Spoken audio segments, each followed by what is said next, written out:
चलिए आपको सीधा लिए चलते हैं तेलंगाना, जहां पर आज प्रचार का आखिरी दिन है और आज मुख्यमंत्री अशोक गहलोत भी वहां पर पहुंचे हुए हैं। प्रेस कॉन्फ्रेंस है इस वक्त किए हुए हैं शुरू से ही। उसका उदाहरण राजस्थान भी है और राज्य भी हैं। हम लोग उस पर नहीं जा रहे हैं। हम लोग जो हकीकत के अंदर पब्लिक क्या सोचती है, क्या फीडबैक मिलता है पार्टी कार्यकर्ताओं को, पार्टी नेताओं को और आम लोगों को, उसके आधार पर हम कह सकते हैं कि सभी जगह कांग्रेस जीतने जा रही है। मेन बात यह है। मैं जब यहाँ आया तो मैंने देखा यहाँ जो गारंटी दी गई है कांग्रेस ने तेलंगाना में, बहुत ही शानदार है, बहुत शानदार है। कई गारंटी तो हमसे भी अच्छी गारंटियाँ दी गई हैं। मैं बहुत इम्प्रेस हुआ हूँ। और कुछ गारंटी जो हमने दी है वो इसमें अगर नहीं भी है तो खड़गे साहब ने और राहुल जी ने कह रखा है वादे करो मत, कहें तो उसको तो मुझे पूरा यकीन है कि सरकार जब बन जाएगी यहाँ पर तो और भी गारंटी जाती हो, चाहे मध्य प्रदेश की हो, चाहे छत्तीसगढ़ की हो, चाहे हिमाचल की हो, चाहे कर्नाटक की हो, कोई बाकी रह भी जाएगी और जो तेलंगाना को शूट करेगी उनको भी लागू किया जाएगा एग्जामिन करके। अभी जो मैनिफेस्टो दिया है आपने, वो दिया यहाँ की स्थिति देख के दिया है। मैं समझता हूँ कि बहुत ही अच्छी गारंटी दी गई है। तेलंगाना बन गया, सोनिया जी को लोग याद करते हैं और पूरा देश याद करता है कि कितनी लंबे समय से मांग थी तेलंगाना की, कितनी लंबी मांग थी। हम लोग जब से पार्लियामेंट में आए थे 80 से हम सुनते थे तेलंगाना चाहिए। मेरे ख्याल कई तरह की नक्सल गतिविधि हुई थी, ऐसा मुझे याद है। पर आखिर में सोनिया जी ने बहुत बड़ा निर्णय किया, तेलंगाना का फैसला किया। बाद की स्थिति क्या हुआ आप मुझसे ज़्यादा जानते हो, मैं उसमें नहीं जाना चाहता। पर अनफॉर्चुनेटली जो कुछ भी हुआ अच्छा नहीं हुआ। वरना कांग्रेस सरकार उस वक्त बना लेती अगर 10 साल पहले, आज पता नहीं तेलंगाना कहाँ पहुँच गया होता, कहाँ पहुँच गया होता। उससे वंचित रह गया है। और जो वर्तमान सरकार है इसकी गुड गवर्नेंस कभी नहीं रही। ये कभी नेशनल कभी स्टेट, उसी में ये लगे रहे। मेरा मानना है कि अब तो जो खबर आ रही है कि बीआरएस और बीजेपी सब मिले हुए लोग हैं और मिलकर राजनीति कर रहे हैं, उसी रूप में ये लोग काम कर रहे हैं। और मैंने सुना बेरोजगारी तो भयंकर है, 9 साल में पेपर लीक बहुत भयंकर हुए। हमारे ऊपर प्रधानमंत्री आरोप लगाते हैं पेपर लीक का राजस्थान पर, जबकि गुजरात, मध्य प्रदेश, यूपी और आपके यहाँ पे भी सब जगह पेपर लीक भयंकर हो रहे हैं। आर्मी में हो रहे हैं, हाई कोर्ट के अंदर हो रहे हैं। राजस्थान वो राज्य एकमात्र है देश के अंदर जिसने कार्रवाई करी, दूसरों को जेल भेज दिया, उनकी बिल्डिंगों को ध्वस्त कर दिया और तो और कानून पास कर दिया आजीवन कारावास। आजीवन कारावास हिंदुस्तान में सिर्फ राजस्थान में किया है। जो पेपर लीक करेगा उसको आजीवन कारावास भुगतना पड़ेगा, लाइफ इम्प्रिजनमेंट भुगतना पड़ेगा। इतना कड़ा कानून हमने बनाया है। बाकी तो राज जो है आजकल तो आप देखते हैं कि ईडी, इनकम टैक्स, सीबीआई और जुडिशरी पे दबाव है। इन एजेंसियों का दुरुपयोग हो रहा है, अनफॉर्चुनेटली, जो नहीं होना चाहिए। अगर किसी ने बेईमानी की है उसका आप जेल भेजो, हम तो स्वागत करेंगे। पर आप अगर राजनीतिक बदले की भावना से सरकारें गिराने के लिए और सरकार बनाने के लिए अगर ये प्रीमियर एजेंसियाँ कंट्री की है तीनों, इनकी क्रेडिबिलिटी कायम रहना देश हित के अंदर है। अगर इकोनॉमिक ऑफेंस हो रही है देश के अंदर, विजय माल्या या नीरव मोदी और बैठे हैं बाहर दुनिया के मुल्कों में, मेहुल चोकसी, क्या 9 साल में नए इकोनॉमिक ऑफेंस करना है ही नहीं देश के अंदर? कुछ छापे पड़ते हैं उनके यहाँ, उस पर ध्यान नहीं दे रहे। उसका मतलब इकोनॉमिक ऑफेंस करने वालों को छूट मिली हुई है, वो खोखला कर रहा है देश की इकोनॉमी को वो लोग। उस पर ध्यान नहीं है। और तो और जो आपका इनकम टैक्स है, रेवेन्यू और बढ़ सकती है, उस पर छापे पड़ते हैं, पॉलिटिशियन में पड़ते हैं। एक्चुअल में जो इनकम टैक्स की चोरी कर रहा है, छापे पड़ने चाहिए, वो कोई प्लानिंग नहीं है। तीनों एजेंसी में लगा रखा है, पॉलिटिशियन पे लगा रखा है। जो महाराष्ट्र की घटना आपको मालूम है, 50 MLA टूटना, पहले ईडी भेजो, धमकाओ, गुंडागिरी करो, बाद में आप सरकार बना लो। मध्य प्रदेश में क्या हुआ? महाराष्ट्र, मध्य प्रदेश, कर्नाटका, तीनों सरकारें गिरा दी चुनी हुई। ये लोकतंत्र है।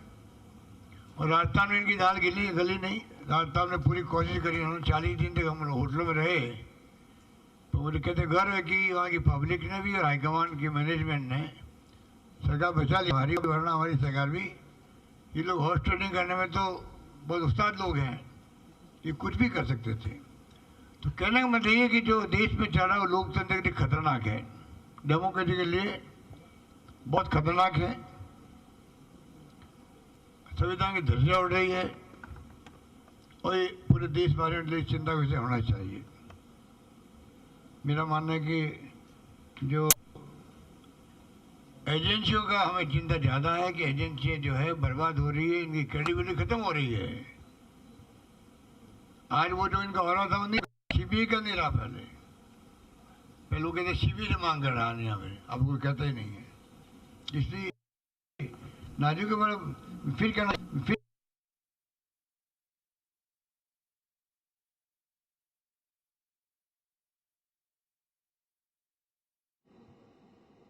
आज वो जो इनका हो रहा था वो नहीं रहा, सीबीआई का नहीं रहा। पहले लोग कहते सीबीआई से मांग कर रहा नहीं, हमें अब कोई कहता ही नहीं है।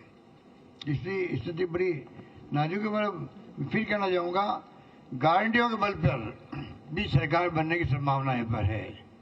इतनी शानदार गारंटी दी है, यहाँ तक कह दिया गया कि नौकरी जो है 70,000 दी खाली पुलिस वालों की, बाकी पेपर आउट ही होते हुए 9 साल तक कोई कार्य नहीं कर पाए।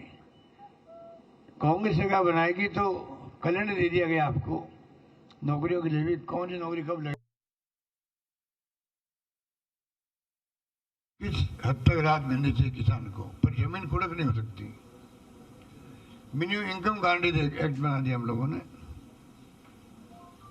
और जो पेपर लीक करेगा उसको लाइफ इम्प्रिजनमेंट मिलेगा, आजीवन कारावास मिलेगा।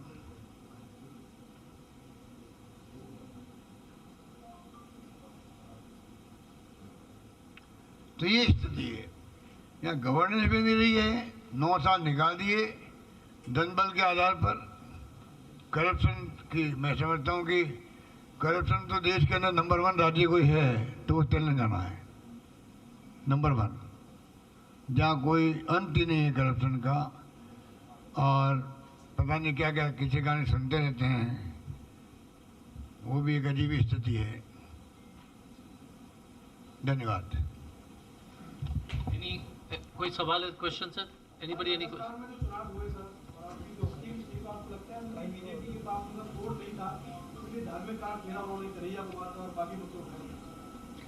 धार्मिक कार्ड उनका चल नहीं पाया। प्रधानमंत्री, गृह मंत्री, 7 या 6 मुख्यमंत्री आ गए, केंद्रीय मंत्री तो लंबी लाइन थी। सबने एक भाषा बोली थी वहाँ पर, ए टू जेड एक भाषा बोली थी। जैसे कोई ब्रीफिंग होके आया हूँ दिल्ली से, तो वो कार्ड चल नहीं पाया। हमें पूरा यकीन है कि जो हमारी योजनाएं हैं, जो हमारी गवर्नेंस है 5 साल की, जो हमने कानून पास किए हैं, जो गारंटी दी है हम लोगों ने, और स्कीम जैसे महंगाई राहत शिविर में 10 गारंटी दी तो लागू हो गई, तो लोग विश्वास जम गया कि जो कहा है किया है। तो हमें लगता है कि हमारी सरकार स्पष्ट बहुमत से बनेगी।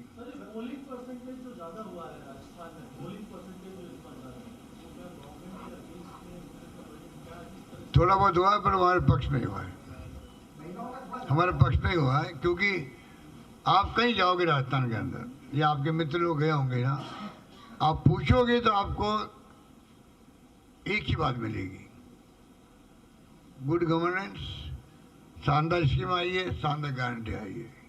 और कोई एंटी इनकम्बेंसी नहीं है सरकार के बारे में है, ये पूरे देश में आपसे राजस्थान में सुना होगा आपने।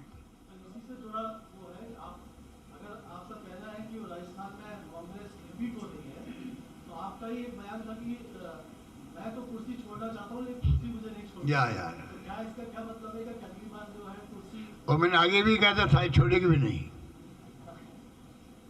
सर आपने कुछ ही देर पहले हॉर्स ट्रेडिंग की बात की सर। आपने कुछ ही देर ट्रेडिंग की बात की, कहा कि बीजेपी उस्ताद है। तो अब ये भी कयास लगाया जा रहा है कि जो अगर हम असेंबली आते हैं राजस्थान या फिर तेलंगाना हॉर्स ट्रेडिंग देखिए, हॉर्स ट्रेडिंग का मतलब क्या है? हॉर्स ट्रेडिंग होना अलग बात है और दिल जीतना अलग बात है। जैसे हमारे वहाँ पर बीएसपी के लोगों ने 2 बार पूरा मर्ज कर लिया, 6-6 सीटें। हमने कोई हॉर्स ट्रेडिंग नहीं करी और उनका मानना था कि अगर 99 या 100 है, 5 साल सरकार चलानी है इनको, अगर स्टेबल गवर्नमेंट रहेगी तो गुड गवर्नेंस देगी, अनस्टेबल रहेगी तो गवर्नेंस नहीं हो पाएगी। ये इस भावना के साथ में ज्वाइन कर लिया उन्होंने। हॉर्स ट्रेडिंग है ना, आप खरीद फरोख्त कर रहे हो जैसे बीजेपी वाले करते हैं। हैदराबाद के एमपी असदुद्दीन ओवैसी का कहना है कि 6 प्रोग्राम जो तेलंगाना में किए वो राजस्थान में क्यों नहीं हुआ? 6 प्रोग्राम जो कांग्रेस ने तेलंगाना के लिए किए, कुछ गारंटी तो तेलंगाना में देना है, राजस्थान में क्यों नहीं किया? राजस्थान में राजस्थान में हमने पहले ही कर रखा है। इनका कहना है कि वहाँ पर कोई अनाउंसमेंट ऐसा नहीं किया गया है जैसा यहाँ पर तेलंगाना। वहाँ तो बाकायदा 2800 कैंप लगे हैं गारंटी देने के। वहाँ पर जब राहुल गांधी जी आए थे भारत जोड़ो यात्रा के अंदर, तब उन्होंने कहा 4 मुद्दे हैं: महंगाई, बेरोजगारी, प्यार मोहब्बत भाईचारा आपस के अंदर, और चौथा था गरीब अमीर के बीच में खाई नहीं होनी चाहिए। इन चारों को पॉइंट को लेके मैंने बजट पेश किए वहाँ पर और उसी ढंग से गारंटी दी गई है। तो उसी ढंग से हम आगे बढ़ना चाहते हैं, पर गारंटी देना हमने शुरू किया था एक प्रकार से। हर स्टेट की अपनी स्थिति होती है। कर्नाटक की अलग स्थिति थी, उन्होंने गारंटी दी है, हिमाचल ने दी है, हमने दी है। हमने ओपीएस लागू कर दिया। अब ओपीएस लागू किया है, आप देखेंगे कि उसका एक अलग असर है। तेलंगाना की आवाम को आप क्या पैगाम देंगे? कांग्रेस जिताओ और गुड गवर्नेंस पाओ।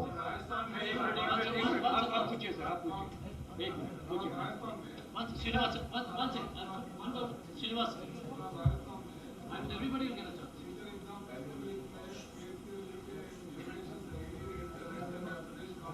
Gentlemen.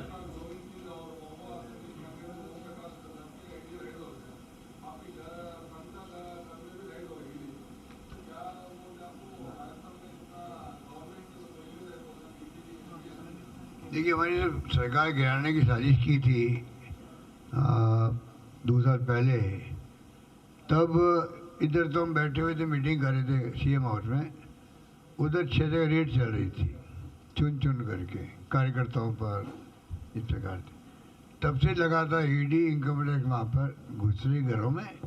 अभी पीसी रिपेयरिंग के घरों में घुस गई, कोई बयान ली ही नहीं उन्होंने। आपको आज से 10 घंटे अंदर रहे, कोई बयान नहीं लिए, खाली टेलीफोन ले लिए, हम बात करेंगे।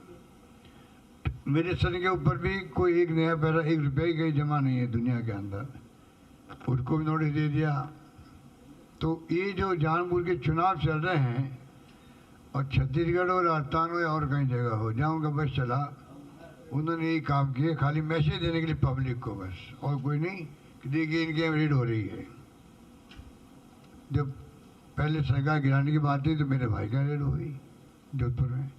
तो ये इनका मॉडल ऑपरेंडी है।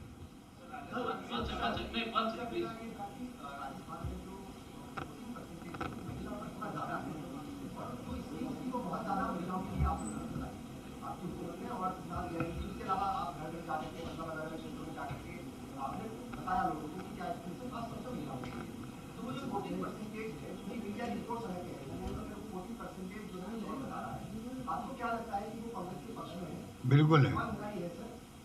जैसे राजस्थान में हुआ वैसे ही तेलंगाना में भी आसाम के सीएम उत्तर प्रदेश के सीएम खासतौर से माहौल को बिगाड़ने के लिए बुलडोजर और वो हिंदू मुस्लिम पॉलिटिक्स कर रहे हैं। तो आपको क्या लगता है कि राजस्थान के इलेक्शन खत्म हो गए, यहाँ पर अभी असर क्या दिखाया आपको? आप कल आए, लोगों से बात की होगी, ऑब्जर्वेशन क्या है उसका असर? अब देखिए, प्रधानमंत्री जी या योगी महाराज या आसाम के जो मुख्यमंत्री है, ये तमाम लोग एक ही भाषा बोलते हैं कम्युनल भावना को भड़काने के लिए। मैं ये महसूस करता हूँ अब जो है वो पहली बात थी, पहले ज़माने में था, वैसा हो रहा है किसी का नहीं रहा, पीएम का नहीं रहा है।